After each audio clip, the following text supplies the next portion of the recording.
కొమ్రంభీం ఆసిఫాబాద్ జిల్లా బెజ్జూర్ మండలంలోని మార్తిడి గ్రామంలో దుర్గం ప్రవీణ్ అనే రైతు ఇంటి బయట 40 క్వింటాల పత్తి ఉండగా రాత్రి 11 గంటలకు గుర్తు తెలియని దుండగులు నిప్పు పెట్టి నష్టపరిచారు.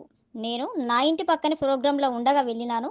ఒకేసారి పొగలు లేసే వరకు చూసిన వారు చెప్పగా వెంటనే వచ్చి నీళ్లు చల్లినాము. దాదాపు అప్పటికే 10 క్వింటాల పత్తి కాలిపోయిందని, సుమారు 70,000 వరకు నష్టపోయానని రైతు ప్రవీణ్ మరియు కుటుంబ సభ్యులు కన్నీరు పెడుతూ ఆవేదన వ్యక్తం చేశారు. మాకు తగిన న్యాయం చేయాలని, అధికారులు పత్తికి నిప్పు పెట్టి దగ్ధం చేసిన వారిని గుర్తించి చట్టపరమైన చర్యలు తీసుకోవాలని, మా కుటుంబానికి న్యాయం చేయాలని, నష్టపరిహారం ఇప్పించాలని వేడుకున్నారు.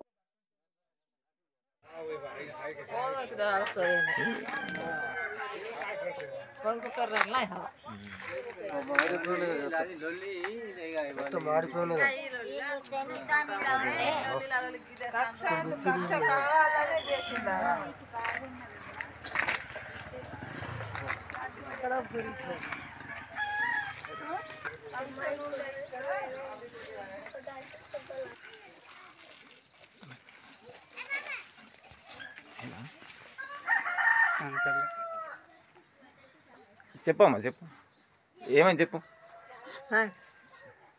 सांग मला सांग आता काय सांग काय सांग ना तिथं रडो सांगताय नाही చెప్పమ్మా. పెత్తి అంత కాలిపోయిందా అయ్యా, ఏం చేసారు మా పోలి పునికి. మీరు ఎటు పోయారు? ఇంట్లోనే ఉంటే మరి కాలిపోయినప్పుడు ఎటు తెలుసు?